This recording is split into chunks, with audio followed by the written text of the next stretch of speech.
할렐루야.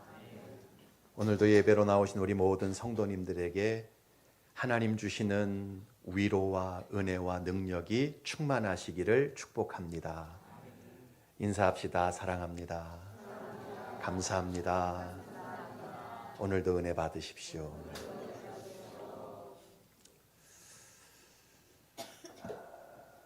예수님을 참되게 믿는 성도들은 하나님의 말씀인 성경을 중심으로 신앙생활을 합니다. 성경을 떠나서 신앙생활은 가능하지 않죠. 그래서 주일마다 예배를 드릴 때도 우리는 말씀을 중심에 놓고 설교를 듣고, 매일의 만나 역시 하나님의 말씀을 근거로 해서 매일같이 말씀을 듣습니다. 성경은 신앙생활에 있어서 결코 액세서리가 아니고 부차적인 것이 아닙니다. 성경은 신앙생활에 있어서 중심이고 핵심이고 심장과 같습니다. 그렇다면 성경이 왜 이 그리스도인들의 신앙생활의 중심이고 핵심이고 심장일까요? 왜 그럴까요? 그 이유는요, 성경이 사람이 쓴 책이 아니라 하나님께서 친히 쓰신 책이기 때문입니다. 성경이 사람이 쓴 책이라면 왜 우리가 그것을 늘 읽고 묵상하고 그 말씀을 통해서 인생의 답을 찾겠어요? 성경은 사람이 쓴 책이 아니라 하나님께서 친히 쓰신 책입니다. 성경 66권이 다 기록되기까지 대략 1600년의 세월이 흘러갔고요. 그 66권의 저자를 다 모아보면 40여 명 정도 되는 사람이 그 성경 기록에 참여를 했어요. 표면적으로 보면 오랜 세월 많은 사람들이 성경을 기록한 것처럼 느껴집니다. 그러나 그렇지가 않아요. 성경은 하나님께서 총감독이 되셔서 오랜 세월 40여 명의 많은 사람들을 사용하셔서 이 하나님의 구속 역사를 통시적으로 과거와 현재와 미래의 일들을 기록한 책입니다. 할렐루야. 이것을요, 사도들도 분명히 말씀하고 있습니다. 먼저 사도 바울이 디모데후서 3장에서 뭐라고 말합니까? 우리 한번 같이 읽어봅시다. 디모데후서 3장 16절 시작. 모든 성경은 하나님의 감동으로 된 것으로 교훈과 책망과 바르게 함과 의로 교육하기에 유익하니. 띄워놓으세요. 모든 성경은 무엇으로 됐다고요? 하나님의 감동으로 된 것이다. 하나님이 감화하시고 역사하셔서 기록되어진 것이다 라고 말씀합니다. 사도 베드로 역시 베드로후서 1장에서 말씀합니다. 같이 읽어봅시다. 베드로후서 1장 20절 시작. 먼저 알 것은 성경의 모든 예언은 사사로이 풀 것이 아니니 예언은 언제든지 사람의 뜻으로 낸 것이 아니요 오직 성령의 감동하심을 받은 사람들이 하나님께 받아 말한 것임이라. 여러분, 성경은요, 사람의 생각과 마음을 기록한 책이 아니에요. 이 성경은요, 성령의 감동을 입은 사람들이 하나님께 받아서, 그 말씀을 받아서 기록한 책이 성경입니다.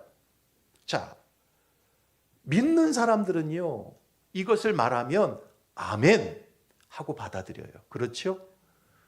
성경의 영감, 이것을 인정합니다. 성경은 사람의 글이 아니라 하나님의 말씀인 그 권위를 인정하지요. 그러나 믿지 않는 사람들은 도무지 인정하지 않지요. 웃기고 있네.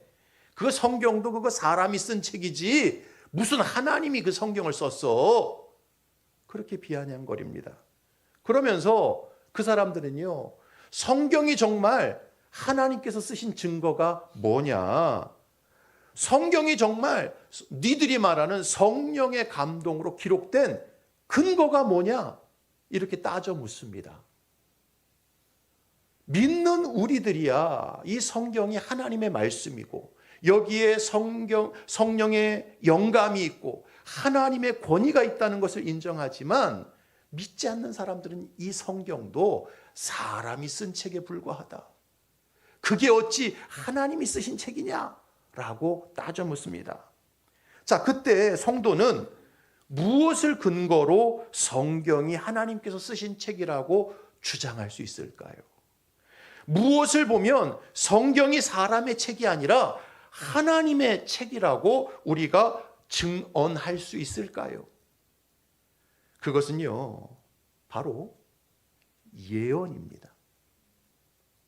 성경 안에는 예언이 기록되어져 있다. 이것을 말하면 이 성경은 사람이 기록한 책이 아니라 하나님께서 기록하신 책인 것을 알 수 있는 거예요. 여러분, 이 성경 속에는요, 하나님께서 말씀하신 수많은 예언들이 기록되어져 있어요. 이 예언이라는 말은요, 크게 두 가지 종류가 있어요. 첫 번째는 아직 일어나지 않은 일들에 대해서 미리 말하는 것, 이것이 예언이고요. 또 하나의 예언은 맡길 예자를 써서 하나님이 위탁한 말씀이다 라고 해서 또 그렇게 예언이라고 씁니다. 성경은요, 이 두 가지가 다 있어요. 아직 일어나지 않은 사건에 대해서 미리 말씀하신 사건들, 내용들이 성경에는 수도 없이 기록되어져 있고요. 그 성경의 내용들은 대부분 다 성취가 되었습니다. 이제 마지막 종말과 재림에 관한 예언, 그 말씀만을 남겨두고 있지요. 이처럼 우리가 믿는 하나님은요, 예언하시는 하나님이세요. 따라합시다. 우리가 믿는 하나님은 예언하시는 하나님이시다.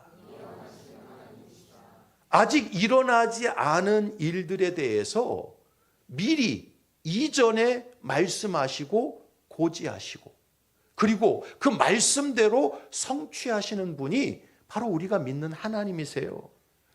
이 예언하시는 하나님의 행동에 대해서 이사야는 분명하게 기록해 놓았습니다. 이사야 44장 우리 6절 7절 같이 읽어봅시다. 시작. 이스라엘의 왕인 여호와, 이스라엘의 구원자인 만군의 여호와가 이같이 말하노라. 나는 처음이요 나는 마지막이라. 나 외에 다른 신이 없느니라. 내가 영원한 백성을 세운 이후로 나처럼 외치며 알리며 나에게 설명할 자가 누구냐? 있거든 될 일과 장차 올 일을 그들에게 알릴지어다. 이사야 선지자는요, 하나님께서 역사에 일어날 일들을 미리 알리고 외치고 설명하시는 전능하신 하나님이라고 분명히 말씀합니다. 세상에 스스로 신이라고 하는 많은 우상들이 있지만 그 우상들이 역사의 미래에 일어날 일들을 알리는 신이 있느냐? 설명하는 신이 있느냐? 외치는 신이 있느냐? 있으면 내게 한번 데리고 와봐라. 없다라는 거예요. 하나님만이 미래에 되어질 일들을 미리 예언하시고 선포하시고 알리시는 하나님이십니다. 그래서 이사야 선지자 역시 그 이사야를 통해서 수많은 하나님의 예언들을 그 책에 기록을 해 놓았지요. 여러분, 이사야서를 읽어보면요, 대부분 하나님께서 어떤 일들을 행하실지에 대한 기록들인데, 거기에 보면 이스라엘 백성들이 장차 바벨론 포로가 될 것이라는 예언의 말씀을 기록해놔요. 그리고요, 그 포로된 땅에서 장차 이스라엘 백성들이 해방을 받게 될 것이다. 이것 또한 예언해 놓습니다. 예언해 놔요. 심지어는요, 그들을 해방시킬 왕의 이름까지 미리 예언을 해 놓습니다. 우리 이사야 44장 24절 이하 한번 읽어봅시다. 시작. 내 구속자요, 모태에서 너를 지은 나 여호와가 이같이 말하노라. 나는 만물을 지은 여호와라. 홀로 하늘을 폈으며 나와 함께한 자 없이 땅을 펼쳤고, 헛된 말을 하는 자들의 징표를 패하며 점치는 자들을 미치게 하며 지혜로운 자들을 물리쳐 그들의 지식을 어리석게 하며 그의 종의 말을 세워주며 그의 사자들의 계획을 성취하게 하며 예루살렘에 대하여는 이르기를 거기에 사람이 살리라 하며 유다 성읍들에 대하여는 중건될 것이라. 내가 그 황폐한 곳들을 복구시키리라 하며 기품에 대하여는 이르기를 마르라. 내가 네 강물들을 마르게 하리라 하며 고레스에 대하여는 이르기를 내 목자라. 그가 나의 모든 기쁨을 성취하리라 하며 예루살렘에 대하여는 이르기를 중건되리라 하며 성전에 대하여는 내 기초가 놓여지리라 하는 자니라. 여러분, 이사야 선지자가 활동했던 시대는 BC 740년부터 680년까지 대략 60년 정도 선지자 활동을 했습니다. 자, 그때는요, 바벨론이라는 제국이 아주 강성해질 때예요. 세상의 모든 권세가, 모든 영광이 다 바벨론에게 집중될 때였습니다. 그런데 그때 이미 하나님께서는 이사야 선지자를 통해서 장차 고레스라는 사람이 일어나서 포로로 끌려간 이스라엘 백성들을 해방시킬 것이라는 예언의 말씀을 주십니다. 언제요? BC 740년에서 680년, 그때 이사야 선지자를 통해서 그 예언을 하세요. 그런데 이 고레스라는 왕이 지금의 페르시아, 이란입니다. 그 페르시아 제국에서 진짜 일어납니다. 그래서 BC 539년에 이 바벨론 제국을 멸망시켜요. 그리고는 BC 538년에 고레스 칙령이라는 것을 반포해서 바벨론 땅에 잡혀온 수많은 이방 민족들을 다 자기 고향으로 돌려보내고 그 고향으로 돌아가서 자기들의 신전을 짓게 합니다. 그때 이스라엘도 예루살렘으로 돌아올 수 있었고 성전을 재건할 수 있었던 거예요. 여러분, 이것은요, 역사적인 사실입니다.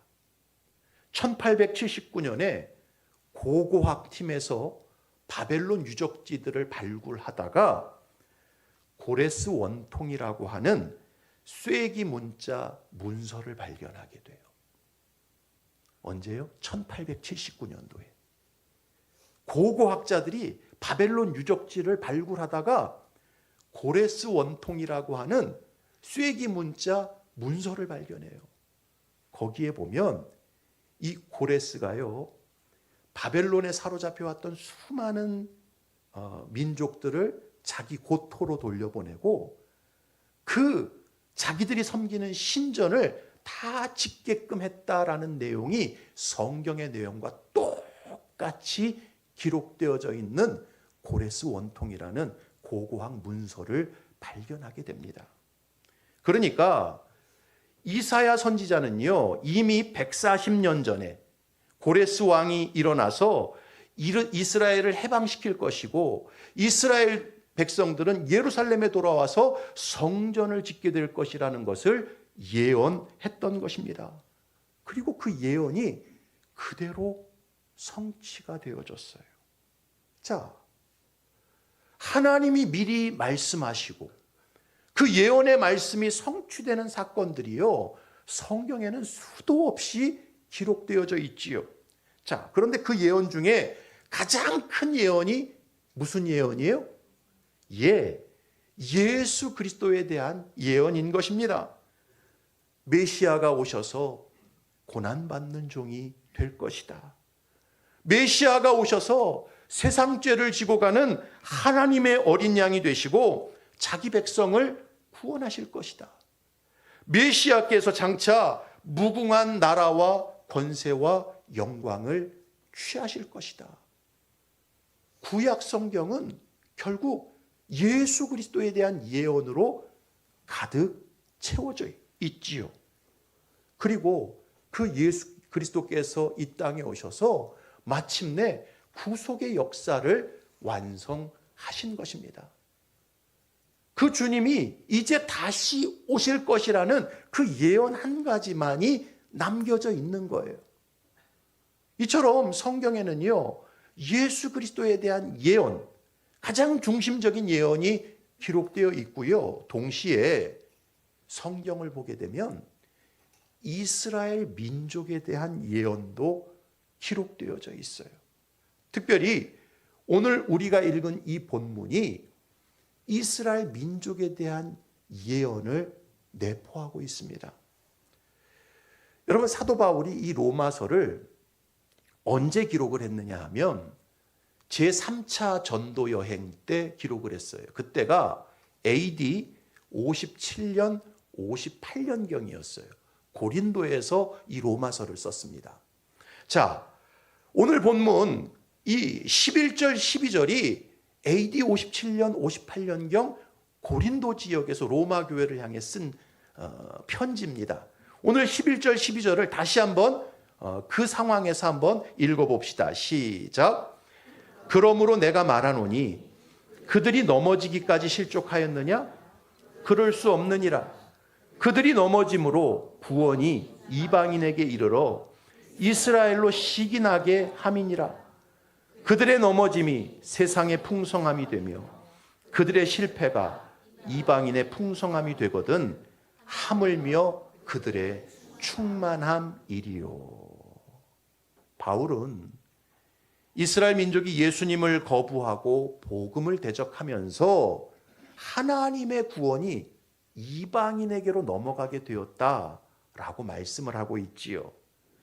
이스라엘 민족의 실패와 넘어짐이 도리어 세상과 이방인의 구원의 풍성함이 되어졌다라고 말씀합니다. 한마디로 이 이스라엘 민족의 완악함 때문에 하나님의 구원이 이방인에게로 넘어가 이방인들이 충만하게 구원받는 역사가 이루어졌다. 이것이 본문의 내용이죠. 그런데 오늘 본문을 더 자세히 읽어보면 사도 바울은 이스라엘 민족이 장차 어떤 식으로 그 민족의 운명이 펼쳐질지에 대해서도 예언을 하고 있는 것을 볼 수가 있어요. 특별히 12절을 다시 한번 읽어봅시다. 시작. 그들의 넘어짐이 세상의 풍성함이 되며 그들의 실패가 이방인의 풍성함이 되거든 하물며 그들의 충만함이리요. 이스라엘의 넘어짐과 실패가 이방인에게 구원이 되고 세상에 구원이 임하는 놀라운 역사로 나타났다라고 말씀했습니다. 그런 다음 맨 뒷구절에 뭐라고 말을 해요? 하물며 그들의 충만함이리요. 하물며 그들의 충만함이리요. 이 말씀의 의미가 뭡니까?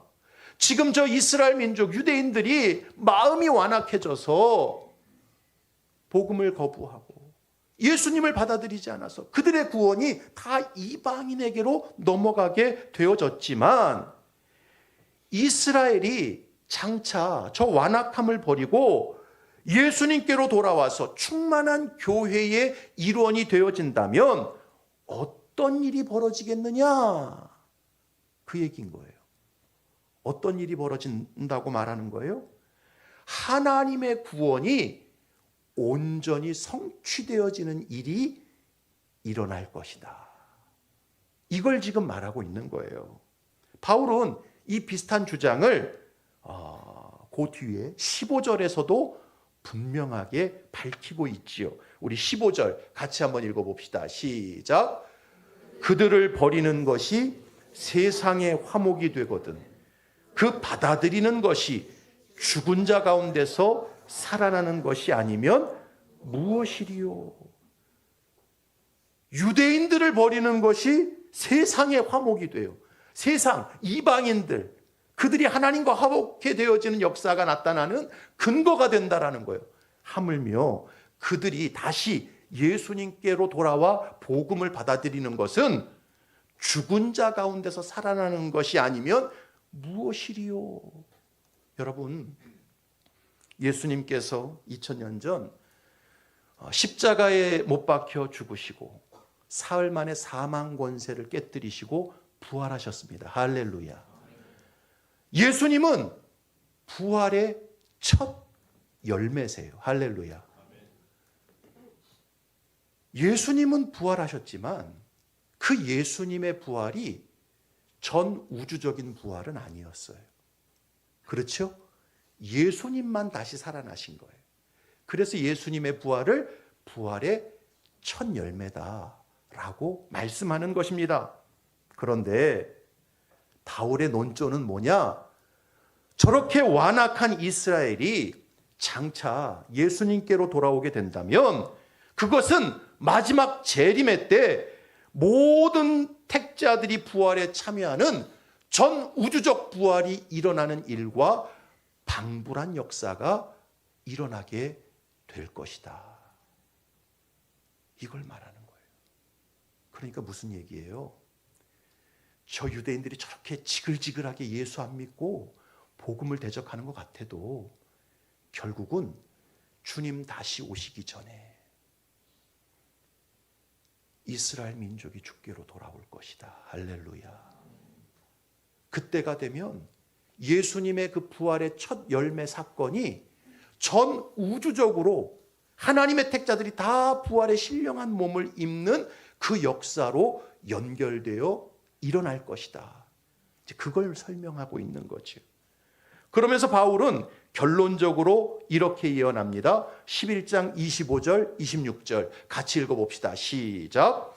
형제들아, 너희가 스스로 지혜 있다 하면서 이 신비를 너희가 모르기를 내가 원하지 아니하노니 이 신비는 이방인의 충만한 수가 들어오기까지 이스라엘의 덜어는 우둔하게 된 것이라. 그리하여 온 이스라엘이 구원을 받으리라. 그러니까 바울은요, 이스라엘 민족이 완전히 하나님께 버림받지 않고 이방인의 충만한 수가 들어오기까지 완악한 상태에 머물러 있겠지만 결국은 온 이스라엘이 구원을 받는 역사가 일어나게 될 것이다.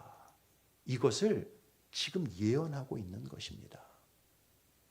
여러분, 사도 바울이 이 로마서를 언제 썼다고요? AD 57년, 58년경에 이 로마서를 기록했어요. 그리고 사도 바울이 언제 죽냐 하면 AD 67년, 68년경에 죽어요. 로마서를 쓰고 정확히 10년 후에 참수형을 당해 죽습니다. 순교합니다. 자, 그런데요, 이 로마서가 AD 57년, 58년에 기록되고 난 다음 12년, 13년 정도가 지났을 때 어마어마한 사건이 벌어집니다. 바로 AD 70년 로마의 장군 티투스에 의해서 예루살렘 성과 성전이 다 회파되어지는 예루살렘 멸망 사건이 벌어지게 돼요. 이게 이 로마서가 기록되기 12년, 13년, 이제 13년 후에 이 예루살렘 멸망 사건이 벌어지게 되는 거예요. 여러분, AD 70년 예루살렘이 멸망할 때 110만 명의 유대인이 죽임을 당했어요. 그리고 10만 명 가까이가 로마의 포로로 끌려가게 된 거예요. 여러분 생각해 보세요. 110만 명이 죽임을 당했어요. 거의 인종 청소, 제노사이드에 가까운 학살을 로마 제국이 유대인들을 쓸어버린 거예요. 당시 로마 제국은요, 이 유대 민족은 살려둘 민족이 아니다. 작정을 하고 멸절을 합니다. 그래서 110만 명이 당시 죽어요. 그리고 9만 8천 명 정확하게. 그 정도 숫자가 로마의 포로로 끌려가게 되지요. 살아남은 극소수의 유대인들은요, 소리 소문 없이 다 흩어져 버립니다. 그 당시 세상 사람들은요, 이제 유대인이라는 민족 자체는 이 땅에서 없어졌다. 다시 저 민족은 회복할 수 없다라고 생각할 정도였습니다.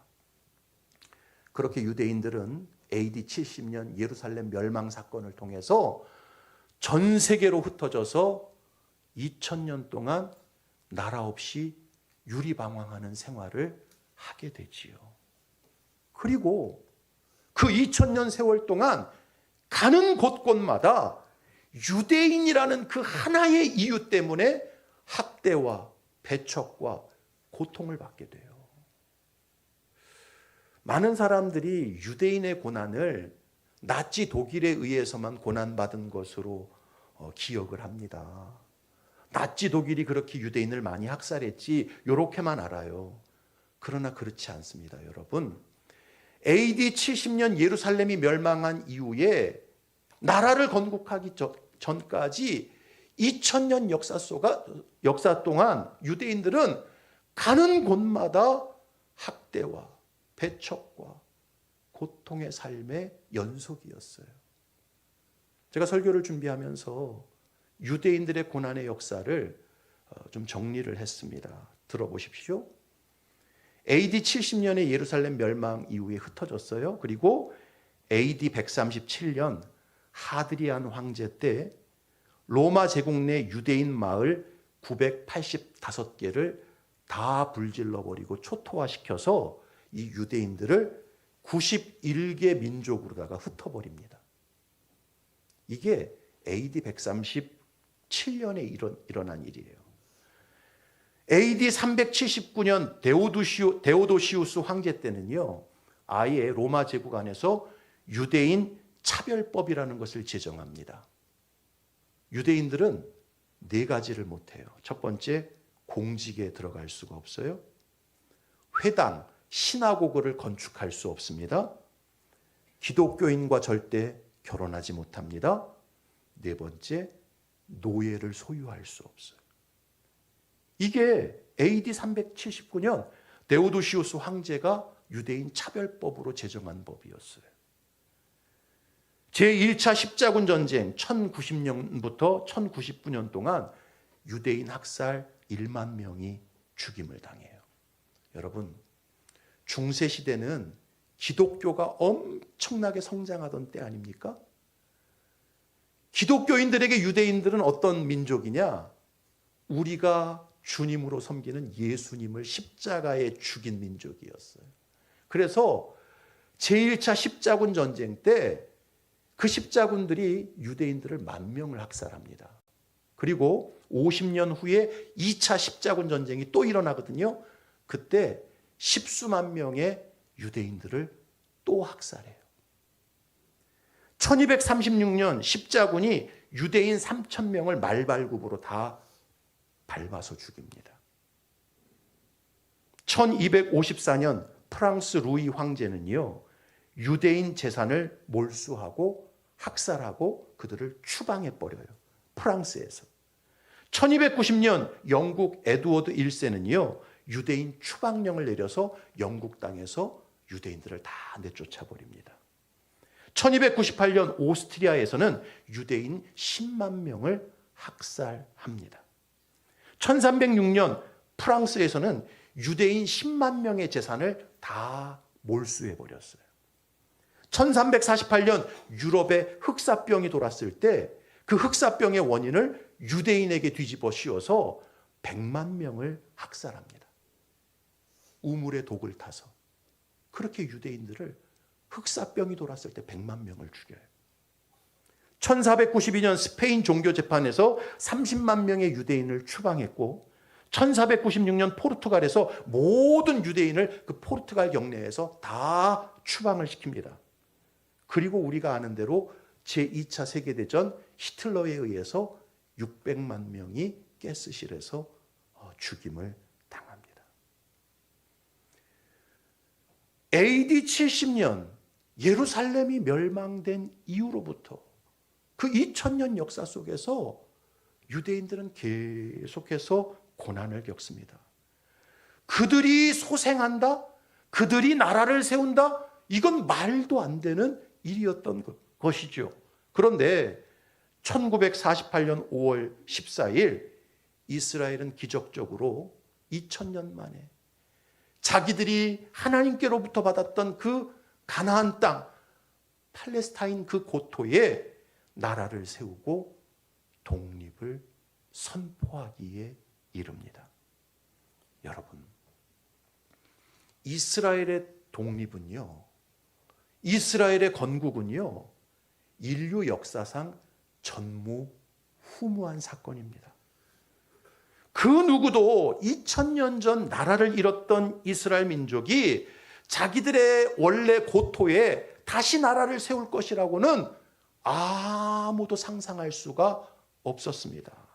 그런데 이런 일이 일어날 것을 이미 사도 바울은 2000년 전에 성령의 감동으로 예언을 했던 거예요. 이스라엘 민족은 결코 버림받지 않는다. 이스라엘 민족은 결코 소멸하지 않는다. 이방인의 충만한 수가 들어오기까지 더러는 그들이 미련하고 우둔해질지 몰라도 결국은 종국에는 이스라엘 민족이 예수 그리스도에게로 돌아오게 될 것이다. 할렐루야. 그 예언의 역사 속에 2000년 나라를 잃었던 이스라엘 민족이 나라를 다시 세우게 된 거예요. 사실 이스라엘은 기적적으로 나라를 세우긴 했지만 여전히 아직 유대교를 믿고 있지요. 아직 예수 그리스도에게로 그 민족이 돌아오고 있지 않아요. 소수의 메시아닉 주라고 하는 사람들만 예수님을 믿습니다. 그러나 분명한 사실은 하나님의 예언은 지금까지 계속 성취되어 왔고 앞으로도 계속 성취될 것입니다. 할렐루야. 그 예언의 완성이 이미 구분응선을 넘어섰어요. 우리가 언제라고 콕 집어서 말할 수는 없지만 결국 이스라엘 안에 놀라운 민족적인 회심이 일어나게 될 것입니다. 그래서 2000년 전 자기들의 조상이 십자가에 못 박았던 그 예수를 바로 여호와 하나님께서 보내신 메시아로 믿고 회개하고 돌이키는 역사가 일어나게 될 거예요. 왜냐하면 이 모든 예언이 성경에 기록되어져 있고 성경은 사람이 지어낸 말이 아니라 만유의 주제이신 하나님께서 직접 하신 말씀이기 때문입니다. 할렐루야. 이사야 14장 24절 말씀 같이 읽습니다. 시작. 만군의 여호와께서 맹세하여 이르시되 내가 생각한 것이 반드시 되며 내가 경영한 것을 반드시 이루리라. 이사야 45장 6절 7절 읽습니다. 시작. 해 뜨는 곳에서든지 지는 곳에서든지 나밖에 다른 이가 없는 줄을 알게 하리라. 나는 여호와라. 다른 이가 없느니라. 나는 빛도 짓고 어둠도 창조하며 나는 평안도 짓고 환난도 창조하나니 나는 여호와라. 이 모든 일들을 행하는 자니라 하였노라. 할렐루야. 사랑하는 성도 여러분, 성경은 결코 사람의 생각이나 사람의 계획을 기록해 놓은 책이 아니에요. 성경은 오직 성령의 감동을 받은 사람들이 하나님으로부터 말씀을 받아서 기록한 책입니다. 그래서 성경에 기록된 예언은 태초부터 지금까지 하나도 땅에 떨어지지 않고 다 이루어졌어요. 그리고 앞으로 남은 예언도 결국은 신실하게 이루어질 것입니다. 그러므로 성도들은 오직 하나님의 말씀인 이 성경을 사랑하고 이 말씀을 귀하게 여겨야 합니다. 하나님 말씀 속에서 길과 진리와 생명을 찾아야 돼요. 인생의 고난이 닥치고 문제가 닥쳤을 때 엉뚱한 데서 답을 찾지 말고 하나님 말씀을 통해서 답을 찾아야 합니다. 세상 잡다한 뉴스와 이야기에 마음 다 뺏겨서 그저 하루에도 몇 시간씩 유튜브 쳐다보고 앉아 있으면서 진리의 말씀, 내 운명이 어떻게 되고 이 역사가 어떻게 흘러가는지 예언된 하나님의 말씀에 대해서는 전혀 들춰보지 않는다면 그것처럼 어리석은 인생이 없는 것입니다.